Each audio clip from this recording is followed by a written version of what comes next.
네, 그 다음으로 살펴봐야 할 내용은 바로 효소의 구성입니다. 자, 효소라고 하는 것이 그러면 어떻게 생겼느냐라는 거를 이제 보는 건데요. 효소라고 하는 것은요, 실제 전효소예요. 전효소, 완전하게 형성된 효소를 전효소라고 하는데 그 전효소의 부분들을 살펴보자면 주효소와 보조인자로 나눌 수가 있습니다. 근데 주효소, 대부분, 효소의 대부분을 차지하는 이 주효소 부분이 실제로 우리가 효소는 이 물질로 이루어졌기 때문에 열에 굉장히 민감하고 pH에도 민감하다 이런 이야기들 들은 적이 있을 거예요. 효소의 주성분이 뭐였죠? 그래서 단백질이거든요, 단백질. 그래서 이 주요소 부분이 보통 단백질로 구성이 되어 있어서요. 이 단백질 같은 경우에는 열이나 pH에 굉장히 민감한 특징을 가지고 있어요. 그래서 이따가 살펴보겠지만 효소의 작용에 영향을 미치는 요인에는 열과 pH가 있다라는 거 나중에 살펴볼 거예요. 그런데 이 주요소를 제외하고 보조인자라고 하는 부분, 이 부분들은요 비단백질이에요. 즉 단백질이 아닌 부분이라는 것이죠. 그래서 비단백질이기 때문에 실제 보조인자 같은 경우에는 열이나 pH에 그다지 민감하지 않아요. 그런데 우리 교재에는 안 나와 있겠지만 보조인자도 또 두 가지로 나눠서 생각을 해볼 수가 있습니다. 먼저 첫 번째로 조효소라는 애가 있고요. 그 다음에 보결인자. 보결인자 이제 금속 이온이라고도 얘기를 해요. 얘네들이 주요소랑 어떻게 결합하느냐에 따라서 조요소와 보결인자로 나눌 수가 있는데요. 보결인자 같은 경우에는요. 결합력이 굉장히 세요. 무엇과? 이 주요소와 결합력이 굉장히 세서 여기에 한번 결합을 하게 되면 더 이상 분리가 안 돼요. 분리가 잘 안 돼. 분리가.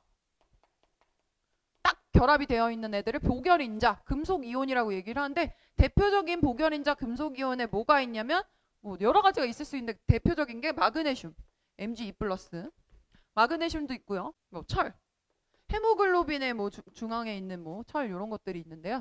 그래서 뭐 얘는 뭐 엽록소의 중앙에 있는 뭐 마그네슘 그리고 뭐 헤모글로빈에 뭐 있는 이 중앙에 있는 철 이런 아이들 보결인자 금속이온이라고 볼 수가 있고요. 조효소 같은 경우에도 역시 비단백질 성분인데 얘는 주효소랑 왔다 갔다 그러니까 결합을 했다가 떨어졌다가 할 수 있는 그런 자유롭게 이동을 할 수 있는 아이들이 대부분이에요.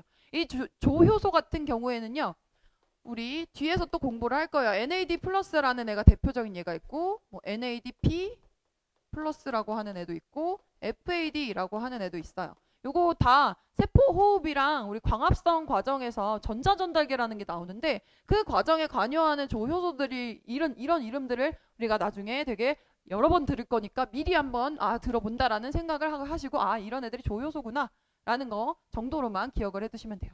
어쨌든 조효소와 보결인자로 나눌 수 있는 보조인자와 주효소가 결합하게 되면 이제 드디어 완전체인 완전효소, 전효소를 만들게 되고요. 그리고 이 효소 기질 결합 부위에 딱 맞는 기질, 즉 활성 부위에 맞는 기질이 와서 결합을 해서 효소 기질 복합체를 구성을 하게 되더라라는 것이죠. 이게 바로 효소의 구성이었어요. 별로 어렵진 않죠. 네, 그 다음에 두 번째로요. 이제 효소의 종류에 대해서 한번 살펴보도록 할 건데 되게 많죠. 근데 별거 아니에요. 우리 몸에서 일어나는 화학 반응이 이렇게 다양하기 때문에 그 화학 반응에 관여하는 효소들을 이제 따로따로 분류를 해놓은 거예요. 그러니까 화학 반응의 종류만 여러분들이 잘 기억을 하고 있으면 이 과정에 관여하는 효소에는 이런 것들이 있구나라는 걸 여러분들이 정리를 하실 수가 있어요. 차근차근 하나씩 살펴볼게요. 자, 그 첫 번째로 산화 환원 효소에 대해서 살펴보도록 하겠습니다. 산화 환원 효소래요. 그럼 얘는 어떤 반응에 관여하는 효소일까? 그치, 산화 환원 반응에 관여를 하는 거겠죠. 산화 환원 반응은 우리 이미 다 알고 있을 거예요. 어떤 물질로부터 산소를 얻거나 수소를 얻거나 전자를 얻거나 그러니까 산소, 수소, 전자 요 세 개의 관점에서 잃거나 얻거나 했을 때 이제 산화 환원이라고 하는데 정리해 볼까요?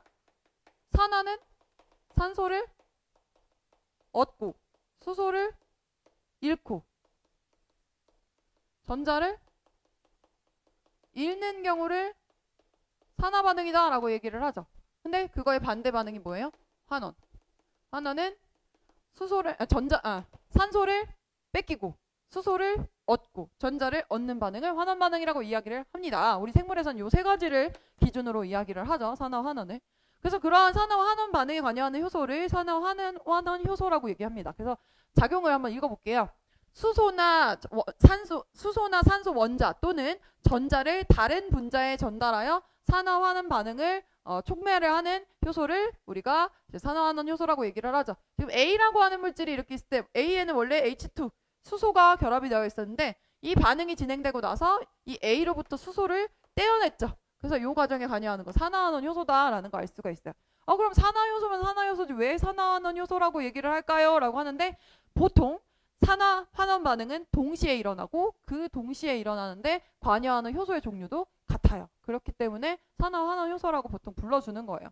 그래서 우리가 뒤에서 이제 세포호흡과 광합성 이야기를 하겠지만요. 특히 전자전달계 뭐 이런 얘기를 하겠지만요.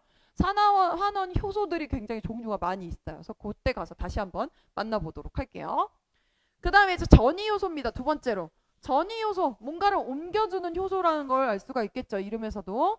봤더니 뭘 옮겨주냐면요. 기질에 작용기를 떼어내서 다른 분자로 옮겨준다라는 얘기예요.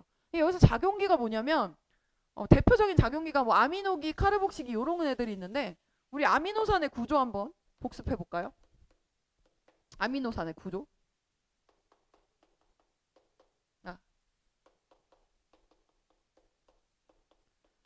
아미노산의 분자식이에요. 이게 가운데 중심 탄소를 기준으로 해서 왼쪽에 있는 부분과 오른쪽에 있는 이 부분은 항상 공통적으로 가지고 있는 부분이고요.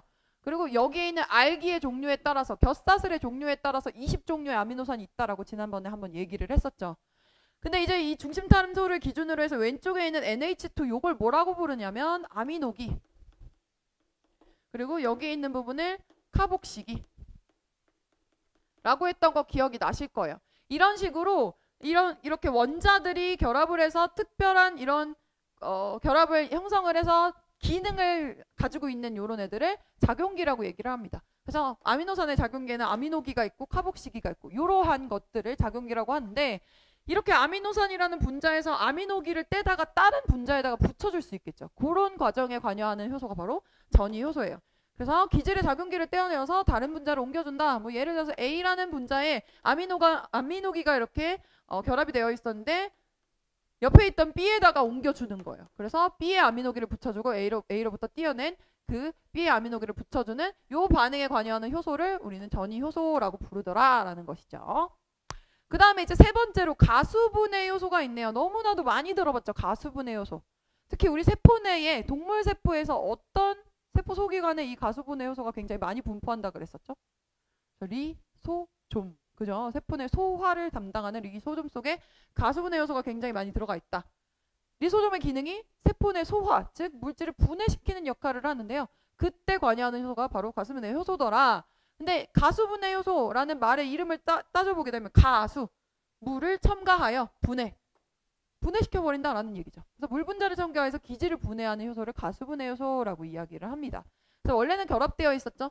A와 B라는 물질이 이렇게 결합이 되어 있었는데 여기에 물이 첨가가 되면서 물로부터 떨어져 나온 수소이온이 여기에 결합하고 또 물로부터 떨어져 나온 수산화이온이 여기에 결합을 해서 A와 B라는 물질을 찢어버리는, 즉 분해를 시켜주는 그런 반응에 관여를 하더라. 이 과정에 관여하는 이 효소가 바로 가수분해 효소더라라는 거를 우리가 쉽게 알 수 있어요. 가수분해 반응과 반대되는 반응이 뭐였죠? 그렇죠. 탈수축합 반응. 우리 펩타이드 결합 형성할 때 그러한 탈수축합 반응에 대해서 이야기를 했었어요. 그 정도 기억을 해두시면 되겠고요. 그 다음에 이제 몇 개 안 남았어요. 부가 제거 요소, 뭐 이성질화 효소, 연결 효소 이거 나와 있는데 그렇게 막 어렵거나 중요하거나 이러진 않아요. 먼저 부가 제거 요소부터 볼게요. 그냥 말 그대로예요. 부가 첨가를 하거나 제거, 없애거나 하는 거예요. 그러니까 가수분해나 산화가 일어나지 않고서 그냥 기질에서 내가 원하는 작용기를 떼거나 첨가를 시켜주는 그런 효소예요. 내가 원하는 뭐 작용기가 NH2, 뭐 아미노기라고 하는 작용기가 내가 갖고 있었었는데 얘 필요 없어. 근데 이 과정에서 요거를 떼어주는 그 효소가 바로 저 부가 제거 효소라는 것을 알 수가 있겠습니다. 뭐 이런 것들이 있고요. 그 다음에 이성질화 효소라고 나왔는데요. 여러분들 이성질체라고 한번 들어보신 적이 있을 거예요. 뭐 구조 이성질체라던가 뭐 입체 아무튼 뭐 거울상 이성질체 뭐 이런 것들 이성질체. 그러니까 분자의 그거는 같은데, 그러니까 구성하고 있는 원자는 같은데 그 구조를 변형을 시키는 거지. 그러니까 기질의 분자 구조를 변형해서 성질이 전혀 다른 물질로 바꿔버리는 거. 이런 것을 이성질화 효소라고 얘기를 합니다. 그래서 뭐 이성질체라고 하면 여러 가지가 있을 수 있는데 우리 포도당이 C6H12O6잖아요. 포도당이랑 과당도 C6H12O6고요. 뭐 이런 아이들 단당류 중에서 뭐 6탄당은 C6H12O6를 가져요. 근데 걔네들이 화학식은 동일하나 얘네들의 입체 구조가 다르거든요. 즉 이성질체 관계인데 그래서 얘를 얘로 전환시켜주는 그런 효소가 이성질화 효소다라는 거를 볼 수가 있어요. 그래서 뭐 이것도 뒤에 가면은 뭐 이런 효소들이 있구나라는 정도 기억을 해두시면 되겠고요. 이제 마지막으로 연결 효소가 있는데요. 연결 효소는요 특징이 뭘 사용한대요? 이 효소가 작용할 때 에너지를 사용한대. 근데 우리 생체 내에서의 에너지는 무슨 형태죠? 그쵸? ATP. ATP를 사용해서 두 분자를 연결하는 거예요. 얘 어디서 제일 많이 나오냐면 얘는 예시를 들어보자면 우리 DNA가 복제할 때 DNA 라이게이즈라고 하는 리가제 라이게이즈라고 하는 그런 DNA 연결 효소가 있는데요. 대표적인 연결 효소 중에 하나예요. DNA를 구성하고 있는 헥산이잖아요. 헥산의 기본 단위가 뭐였어요? 뉴클레오타이드죠. 그래서 여기 뉴클레오타이드 NT라고 쓸게요. 뉴클레오타이드 1과 뉴클레오타이드 2가 있을 때 얘네들이 연결이 돼야지만 DNA를 형성을 할 수 있잖아요. 그래서 그 과정에 뉴클레오타이드 1과 뉴클레오타이드 2를 연결하기 위해서 ATP를 소모를 하면서 얘네들을 연결시켜주는 요 효소를 연결 효소다라고 얘기를 합니다. 그래서 DNA 라이게이즈, 리가제 요게 대표적인 연결 효소다라는 거를 알 수가 있겠습니다. 이렇게 해서 우리 효소 종류까지 한번 살펴봤어요. 네, 이제 마지막으로 진짜 효소에서의 마지막 파트로요. 효소의 활성에 영향을 미치는 요인에 대해서 한번 살펴보도록 하겠습니다. 당연히 효소라고 하는 물질이기 때문에 어떤 다양한 환경 요인의 영향을 받겠죠. 근데 특히 효소라고 하는 거는 주효소 부분이 다 뭘로 이루어졌다? 단백질로 이루어졌기 때문에 단백질이 가지고 있는 특성 때문에 나타나는 그런 영향을 미치는 요인이라고 볼 수 있어요. 단백질은 이 pH와 온도에 굉장히 민감하다고 얘기를 했어요. 그래서 그래프 두 가지가 나오는데 하나는 온도 그래프, 하나는 pH 그래프입니다. 자, 온도 그래프를 보시게 되면 뭐 이렇게 반응 속도라고 하는 거는 활성도라고 볼 수가 있겠죠. 반응 속도가 높다라는 거는 그만큼 효소가 활성이 좋다라는 걸 알 수가 있어요. 근데 한 37도 정도? 우리 체온 범위겠죠. 체온 범위에서 이 효소의 반응 속도가 가장 높네요. 요때의 온도를 우리는 뭐라고 얘기하냐면 최적 온도라고 얘기를 합니다. 즉 반응 속도가 최대치일 때의 온도치를 최적 온도라고 얘기하고 보통 우리 효소의 최적 온도는 체온 범위 한 37도C 범위 정도에서 이렇게 최적 온도를 형성을 할 수가 있어요. 그 다음에 이제 pH에 따라서 여러 가지가 있는데 펩신, 아밀레이스, 트립신 다 뭐 소화 효소거든요. 근데 뭐 펩신 같은 경우에는 보통 어디에 존재하냐면 위 속에 존재를 해요. 근데 위의 환경이 어때요? 굉장히 산성을 띠죠. 산성, 위액이 많이 분비되기 때문에. 근데 여기에서 작용하는 효소가 있었어요. 펩신이라고 하는 애. 그래서 얘는 작용 위치가 위니까 pH가 굉장히 강한 산성 환경에서 최적 반응 속도를 가지고 있더라라는 거고요. 아밀레이스 같은 경우에는 한 7, 그리고 트립신 같은 경우에는 8 정도. 약 알칼리, 얘는 중성. 이렇게 볼 수가 있겠죠. 즉, 요런 아이들. 각각의 반응 속도가 최대일 때의 그 pH를 역시 최적 pH라고 부를 수가 있겠죠. 최적 pH다라는 것이죠. 그래서 가장 활성이 좋은 pH를 최적 pH, 가장 활성이 좋은 온도를 최적 온도 이렇게 얘기를 한다. 이건 단백질이기 때문에 이러한 특징을 가지고 있다라는 거예요. 그 다음에 이제 두 번째 특징, 두 번째 영향을 미치는 요인, 효소의 활성에 영향을 미치는 두 번째 요인이 뭐냐? 바로 기질의 농도입니다. 자, 그래서 그래프가 하나 나오는데요. 역시 축을 보면 X축에는 기질의 농도고요. Y축엔 반응 속도예요. 그래서 초반부를 보게 되면은 기질의 농도가 굉장히 적을 때부터 생각을 해보게 되면 기질이라고 하는 건 효소랑 반응할 수 있는 물질이라고 얘기를 했었죠. 반응할 수 있는 물질이 많아지면 많아질수록 당연히 반응 속도가 빨라질 수밖에 없겠지. 그쵸? 그래서 기질의 농도가 높아지면 높아질수록 효소에 의한 반응 속도가 증가를 하는 걸 볼 수가 있어요. 그런데 어떤 특정 시점이 되게 되면요. 어떤 일들이 일어나나요? 더 이상 반응 속도가 증가하지 않고 일정하게 포화가 되는 걸 볼 수가 있겠죠. 요때의 기질의 농도 왜 그럴까요? 이거 이상 되게 되면은 우리 생체 내에 존재하는 효소의 개수가 정해져 있겠죠. 그래서 요 시점부터 효소가 어디에? 기질에 포화가 된 상태라고 볼 수가 있어. 효소가 기질에 포화가 됐기 때문에 더 이상 반응 속도가 증가를 한다 안 한다? 안 한다라는 것이죠. 이거 우리 세포막을 통한 물질의 이동 중에서 촉진 확산할 때 비슷한 이야기를 했던 것 같아요.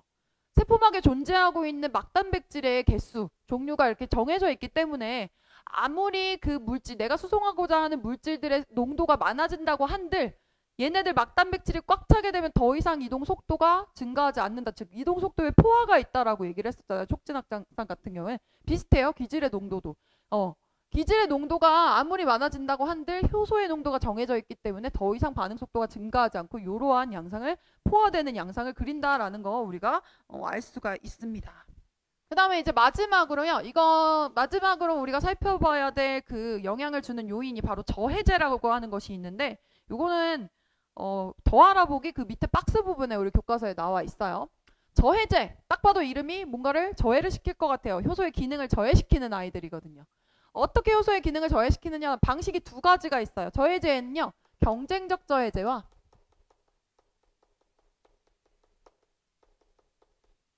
비경쟁적 저해제, 이렇게 두 가지로 나눌 수가 있습니다. 그러니까 우리 고등학교 수준에서는 이 두 가지만 기억을 하시면 돼요. 경쟁적 저해제는 뭔가랑 경쟁을 해서 저해를 한다는 얘기예요. 우리 효소는 무엇과 반응을 해야 돼요? 기질과 반응을 해야 돼요. 근데 그 기질이 반응을 하는 것을 막아주는 게 바로 저해제거든요. 그래서 경쟁적 저해제 같은 경우는 그림으로 설명을 할게요. 자, 효소의 활성 부위가 이런 모양을 가지고 있는데 하필이면 경쟁적 저해제, 하필이면 효소의 활성 부위랑 일부가 겹쳐지는 부분이 있어. 그래서 얘가 여기에 딱하니 결합을 하게 되면 원래 결합하고자 하는 기질이 여기 가서 결합을 할 수 있을까요? 없을까요? 없겠죠. 이 결합 부위를 가지고 있는 애가 결합을 못하게 돼요. 즉, 이 저해제, 경쟁적 저해제 같은 경우에는 이 기질과 서로 경쟁적으로 효소의 결합 부위에 결합을 하려고 하는 애예요. 그래서 경쟁적 저해제 같은 경우에는 활성 부위에 직접 결합을 하기 때문에 기질이 결합하는 것을 막는다. 근데 만약에 내가 저해제를 30개를 처리를 했어. 근데 기질의 개수를 한 10,000개를 처리를 한다 치면 이 저해제의 효과는 굉장히 미비해질 수밖에 없겠죠. 즉 정리를 하자면 경쟁적 저해제는요, 기질의 농도를 내가 임의로 엄청나게 많이 늘려주게 되면 저해제 효과가 어떻게 될까요? 떨어질 수밖에 없어요. 왜 그러냐면 경쟁에서 쪽수가 밀리니까 내가 더 많잖아, 기질이. 그러니까 얘의 효과를 줄여줄 수 있는 그런 효과를 가지고 있는데요. 비경쟁적 저해제는 어떻냐면요, 이 결합 부위에 경쟁을 하지 않고요, 이게 효소가 구조가 3차원적인 구조잖아요. 단백질 같은 경우에. 그렇기 때문에 결합할 수 있는 다른 부위가 있어요. 그러니까 활성 부위는 아니야. 즉 기질이 결합할 수 있는 활성 부위는 아니고 다른 자리에 요 저해제가 쏙하니 결합을 하게 되면 얘가 결합하는 효과 때문에 이 활성 부위의 구조를 이렇게 어그러뜨려 버리는 거예요. 원래는 뭐 이런 모양, 이렇게 넓은 모양이었는데 쪼그라든 거 보이시죠? 이런 식으로. 그러면 얘가 여기 와서 결합을 하게 되면 활성 부위가 변하니까 여기에 결합을 안 해도, 어떤 물질을 결합을 안 해도 내 기질 결합 부위의 모양이랑 바뀌기 때문에 결합을 하기가 어렵겠죠. 즉 효소의 효과를 저해를 시켜요. 그래서 비경쟁적 저해제 같은 경우에는 기질 농도를, 기농이 아니죠. 기질 농도를 증가시켜도 저해제 효과는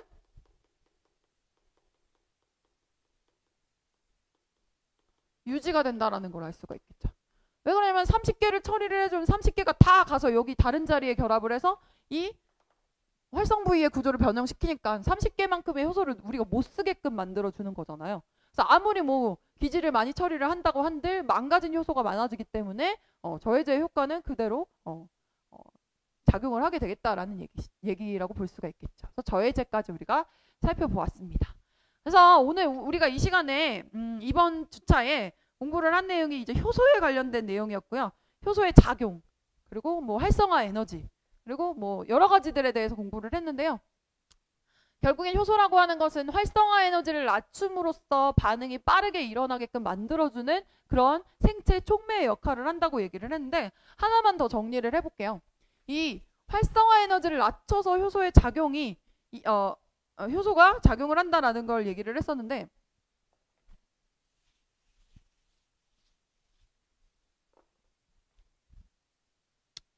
이 활성화 에너지라고 하는 것은요,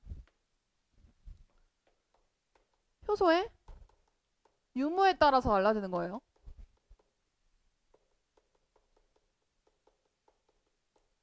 그래서 효소가 있는 경우의 활성화 에너지와 효소가 없는 경우의 활성화 에너지 차이 우리 그래프로도 비교를 했었잖아요. 그런데 여기서 여러분들이 헷갈리지 말아야 할 게 뭐냐면요. 효소 농도, 기질 농도, 저해제 유무,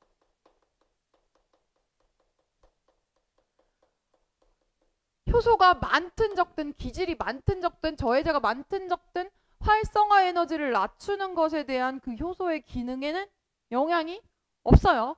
그냥 우리가 지금 말했던 건 반응 속도의 관점에서 공부를 한 거잖아요. 반응 속도의 관점에서. 전체 반응 속도. 그러니까 효소가 많으면 반응 속도가 빨라지는 게 당연히 맞겠죠. 우리가 기질을 생성물로 바꾸고자 하는, 그러니까 특정 기질을 생성물로 바꾸고자 하는 그 반응의 속도를 증가를 시키거나 감소를 시킬 수는 있는데 효소 자체가 활성화 에너지를 낮춰준다라고 얘기를 했잖아요.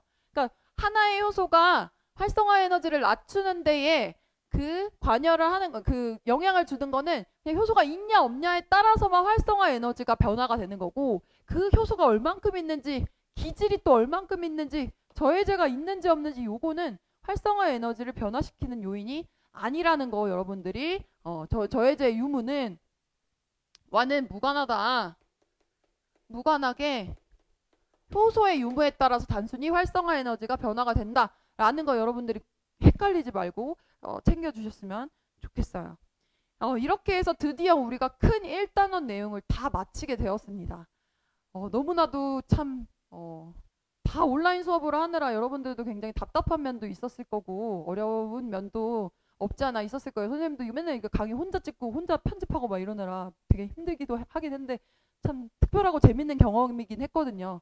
하지만 역시 수업은 여러분들이랑 상호작용을 진짜 하면서 하는 게 제일 재밌고 또 그게 이제 바로바로 피드백이 오니까 좋은 것 같은데 어쨌든 간에 1단원 내용까지는 우리가 온라인 수업으로 다 진행을 했어요. 그래서 빠짐없이 하려고 선생님도 그 강의에다가 계속 추가를 하고 보고 이렇게 하고 있는데 빠짐없이 하려고 다 녹화를 해놨는데 여러분들 이제 아마 등교 계약을 하면은 바로 시험을 보게 되겠죠. 좀 몇 주 정도 있다가 시험 보게 되겠는데 앞부분에 있는 내용을 다 다뤄줄 수 있는 시간이 없기 때문에 여러분들이 앞부분에 있는 내용도 기억 안 나게 되면 다시 동영상 강의로 복습을 하시고 그리고 그 복습을 하다가 이해가 안 가는 부분이 있으면 선생님한테 질문을 해주시면 되겠고요. 모르겠어요. 어떻게 될지. 진짜 6월에 여러분들과 6월 초에 만날 수 있으면 참 좋겠는데 지금 사실 어떤 상황인지 잘 모르겠어서 어떤 말도 할 수가 없는데요. 어떤 상황이든 간에 여러분들을 위해서 열심히 선생님도 강의도 준비하고 그렇게 할 테니까 여러분들도 꾸준히 다 강의도 열심히 들어주시고 이제 고등학교 마지막 그 내신 준비 과정이잖아요. 그러니까 조금 더 열심히 심혈을 기울여서 같이 해주시면 좋을 것 같고 그래요. 뭐 여러분들은 아무튼 간에 건강이 최우선이니까 아프지 마시고 우리가 건강한 모습으로 꼭 6월 초에 오프라인에서 뒤에 따는 우리 세포 호흡이랑 광합성 요 파트 오프라인으로 꼭 수업을 할 수 있었으면 좋겠네요. 아무튼 그때까지 열심히 건강 관리도 열심히 하시고 공부도 열심히 하셔서 그때 만날 수 있도록 합시다. 그럼 고생하셨고요. 오늘 강의는 여기까지 마치도록 하겠습니다.